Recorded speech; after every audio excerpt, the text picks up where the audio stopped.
देखिए, हम लोग आज इलेक्ट्रॉन, प्रोटॉन, न्यूट्रॉन के बारे में चर्चा करेंगे। Electron, proton, neutron. देखिए, इलेक्ट्रॉन, प्रोटॉन, न्यूट्रॉन। देखिए, इलेक्ट्रॉन को हम ई से डिनोट करते हैं, प्रोटॉन को हम पी से डिनोट करते हैं, प्लस का साइन है यहाँ पर, और न्यूट्रॉन को हम एन से डिनोट करते हैं। यहाँ पर लिखने के तरीके में हम देख रहे हैं, यहाँ पर जीरो है, यहाँ प्लस है, यहाँ माइनस है। इसका तरीका क्या है कि इलेक्ट्रॉन पर हमेशा माइनस का चार्ज होता है, प्रोटॉन पर प्लस का चार्ज होता है, और न्यूट्रॉन पर यानी न्यूट्रॉन न्यूट्रल होता है, इसलिए इसको हम जीरो लिखते हैं। यानी इसमें कोई भी चार्ज नहीं होता है, यानी कोई भी आवेश नहीं होता है। इलेक्ट्रॉन पर ऋण आवेश होता है, प्रोटॉन पर धन आवेश होता है, इस पर न्यूट्रल। देखिए, इलेक्ट्रॉन का जो चार्ज है वो क्या होता है, E बराबर 1.6 इंटू 10⁻⁻19। ये इलेक्ट्रॉन का चार्ज हमारा है, ये इलेक्ट्रॉन का चार्ज हो जाता है। यहाँ पर हम इनके डिस्कवर्ड के बारे में बात करेंगे कि इलेक्ट्रॉन की खोज किसने की, प्रोटॉन की खोज किसने की, और न्यूट्रॉन की खोज किसने की। तो देखिए, इसका शॉर्टकट ट्रिक हम बता दें। जैसे आपने पढ़ा ना, जे थॉमसन है, चैडविक है, इनके बारे में। तो शॉर्टकट ट्रिक है, आप याद रखें सभी लोग, ईट पर नाचे। एक शब्द है कि यहाँ पर हिंदी का शब्द है ईट पर नाचे। इस शब्द को अगर आप याद रखते हैं तो आप कैसे इसे कर पाएंगे। ई फॉर इलेक्ट्रॉन हो गया, ई फॉर इलेक्ट्रॉन। टा है, टी टा टा मतलब थॉमसन, यानी इसकी खोजकर्ता कौन रहे थे, थॉमसन हो जाएंगे। पा से प्रोटॉन हो जाता है, पा से प्रोटॉन, तो इसके खोजकर्ता कौन रहेंगे, रदरफोर्ड। रदरफोर्ड नाम के वैज्ञानिक हैं जिन्होंने प्रोटॉन की खोज की। ना फॉर न्यूट्रॉन, तो न्यूट्रॉन की खोज करने वाले कौन, चैडविक हैं, चैडविक। तो हम लोग आज से ये समझ गए हैं कि इलेक्ट्रॉन, प्रोटॉन और न्यूट्रॉन की खोज करता वैज्ञानिक कौन थे, उनके बारे में। इलेक्ट्रॉन की खोज करने वाले थॉमसन हैं, प्रोटॉन की खोज करने वाले रदरफोर्ड हैं, और एन फॉर न्यूट्रॉन यानी इसकी खोज करने वाले चैडविक हैं। तो ये तो हो गया खोजकर्ताओं के बारे में।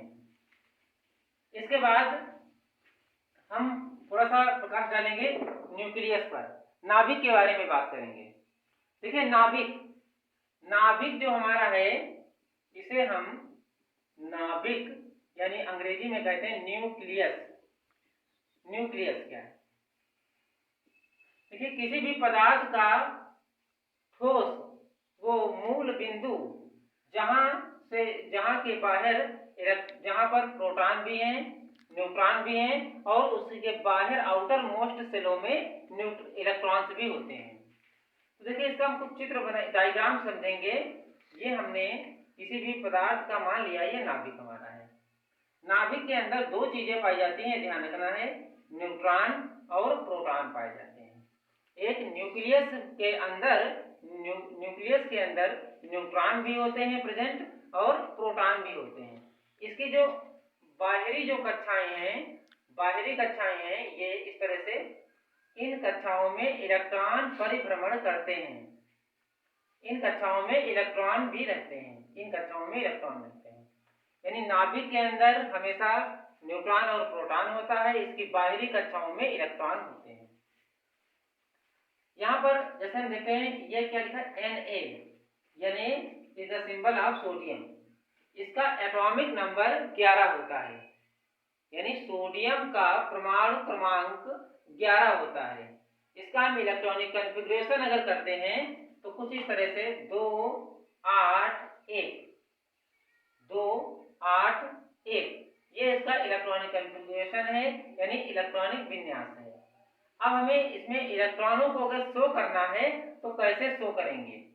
देखिए, पहले हमारी यह पहली कक्षा हो जाती है, इसमें हम 2 इलेक्ट्रॉन ऐसे शो कर रहे हैं। दूसरी हमारी कक्षा कौन सी है, ये वाली, इसमें कितने इलेक्ट्रॉन शो किए जा रहे हैं, 8। तो इसमें हम 8 इलेक्ट्रॉन शो कर देंगे, 3 4 5 6 7 और एक 8। तीसरी जो हमारी सेल है, ये वाली लास्ट वाली है, इसमें केवल मात्र 1 इलेक्ट्रॉन। तो ये तो हो गया सोडियम का इलेक्ट्रॉनिक विन्यास किया गया, और उसके बाद चित्रवत इसे समझा गया। इसी तरह से हम बात करते हैं लिथियम की। लिथियम का एटॉमिक नंबर 3 होता है, यानी इसका परमाणु क्रमांक 3 होता है। तो इसका इलेक्ट्रॉनिक कॉन्फ़िगरेशन करेंगे 2 और 1, 2 1 3 हो गया। तो इसका मतलब इसका चित्र कैसे बनेगा, तो देखिए यहाँ पर यह तो न्यूक्लियस हो जाएगा, यहाँ पर न्यूट्रॉन और प्रोटॉन प्रेजेंट हैं, और इसकी ये पहली वाली सेल हो गई और ये इसकी दूसरी सेल हो जाती है। पहली सेल में कितने इलेक्ट्रॉन हैं, यहाँ पर 2 इलेक्ट्रॉन शो हो रहे हैं, 2 हमने शो कर दिया, और जो आउटर मोस्ट सेल है लास्ट वाली उसमें 1 इलेक्ट्रॉन। तो ये तो हो गया लिथियम का हमारा।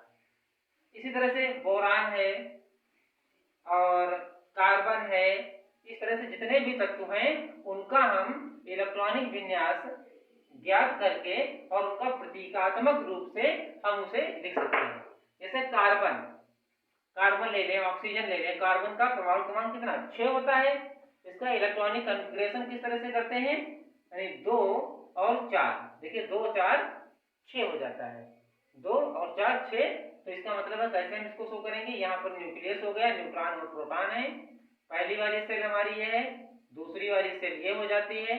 पहली सेल में कितने इलेक्ट्रॉन हो रहे हैं, 2 हो रहे हैं, 1 और 2।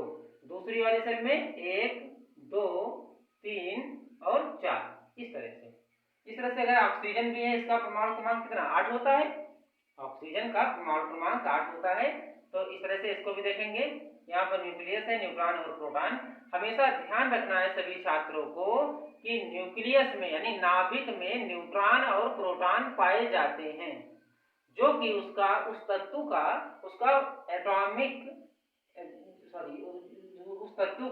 उसका परमाणु भार बनता है। अब देखिए ऑक्सीजन है तो इसका करेंगे 2 और 6, 6 2 8 हो गया।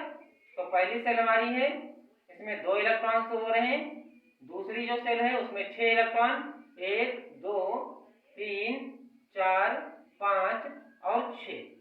इस तरह से ऑक्सीजन का भी प्रतीकात्मक रूप से हम लिख सकते हैं। इसके बाद हम विशेष चर्चा करेंगे इलेक्ट्रॉनिक विन्यास के बारे में। ये तो हमारे नाभिक के परिचय पर बात आधारित थी, नाभिक के परिचय पर इलेक्ट्रॉनिक विन्यास। देखिए किसी भी तत्व का इलेक्ट्रॉनिक विन्यास ज्ञात करने के लिए इलेक्ट्रॉनिक विन्यास यानी इलेक्ट्रॉनिक विन्यास को कहते हैं इलेक्ट्रॉनिक कॉन्फ़िगरेशन विन्यास। इलेक्ट्रॉनिक विन्यास का मतलब है, जैसे हमने लिखा यहाँ पर हाइड्रोजन का परमाणु क्रमांक 1 होता है।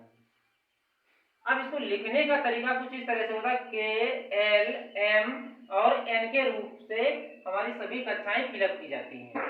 तो फिलहाल हमारे पास हाइड्रोजन है जिसका परमाणु क्रमांक 1 है, इसलिए पहले वाले सेल में हम 1 इलेक्ट्रॉन ही फिलअप कर लेंगे, तो ये हाइड्रोजन की बात हो जाती है। दूसरा हमारा मेंडलीव की पीरियोडिक टेबल में कौन सा तत्व आता है, हीलियम आता है। हीलियम का एटॉमिक नंबर कितना होता है 2। तो इसको करेंगे हम, लिखेंगे 2 और एल वाली कक्षा में लिखने की कोई आवश्यकता नहीं होती है, एल वाले में हमें लिखने की कोई आवश्यकता नहीं पड़ती क्योंकि 2 फिलअप हो गया पूरा। लिथियम का 3 होता है एटॉमिक नंबर, तो K में देखिए 2 लिखा जाएगा, यानी पहले सेल में मैक्सिमम 2 इलेक्ट्रॉन ही फिलअप किए जा सकते हैं। दूसरी वाली सेल में मैक्सिमम इलेक्ट्रॉनों की संख्या 8 हो सकती है। तीसरे वाले सेल में इलेक्ट्रॉनों की संख्या मैक्सिमम 18 हो सकती है। अब देखिए पहले वाले सेल में मैक्सिमम 2 हो सकते हैं, पहले में 2। अब यहाँ कितना बचा, 2 1 3 होता है, 1 बचा है ना, तो एल वाले में हम लिख लेंगे 1, एल वाले में 1 लिख दिया। तो ये लिथियम का इलेक्ट्रॉनिक विन्यास हो गया, ये लिथियम का इलेक्ट्रॉनिक विन्यास होता है, ये हीलियम का इलेक्ट्रॉनिक विन्यास है, ये हाइड्रोजन का इलेक्ट्रॉनिक विन्यास है। इसी तरह से हम अगले तत्वों को लेते हैं, जैसे यहाँ पर क्लोरीन है, एटॉमिक नंबर कितना 9 हो जाता है, एटॉमिक नंबर 9। तो पहले वाले में कितना लिखेंगे हम, 2 ही तो लिखेंगे, 2 हो जाएगा। दूसरे वाले में क्या लिख सकते हैं, मैक्सिमम 8, यानी पहले में मैक्सिमम 2, दूसरे में मैक्सिमम 8 लिखा जा सकता है। तो 2, लेकिन ऑलरेडी हमारे पास डिजिट कितनी 9 की है ना, तो 2 हो गया है, तो इसका मतलब 7 ही ले सकते हैं, 7 और 2, यानी इनका टोटल भी इससे अधिक ना हो। 7 2 9 हो गया, यानी दूसरे वाले सेल में क्या हो गया 7। तो ये हो गया हमारा फ्लोरीन का भी एटॉमिक नंबर। इसी तरह से हम एल्युमिनियम की बात करते हैं, इसका एटॉमिक नंबर कितना होता है 13। सभी छात्रों को कम से कम एटलीस्ट सफिशियंट एटॉमिक नंबर 1 से लेकर एटॉमिक नंबर 30 तक सभी छात्रों को एटॉमिक नंबर उनके याद रखने हैं, याद करना होगा। तो एल्युमिनियम का एटॉमिक नंबर 13 है, तो पहले वाले सेल में क्या लिखेंगे 2 लिखेंगे हम, पहले वाले सेल में 2 और दूसरे वाले मैक्सिमम 8 हो सकते हैं, तो 8 लिख लिया। 8 और 2 कितना 10 हो गया, 8 2 10, तो इसका मतलब 3 बचे हुए शेष हैं, ये हमारे इसमें हो जाएंगे। तो ये हो गया हमारा एल्युमिनियम का भी इलेक्ट्रॉनिक विन्यास। इसी तरह से हम देंगे आप लोगों को करने के लिए मैग्नीशियम, इसका एटॉमिक नंबर 12 होता है, इसका आप करेंगे।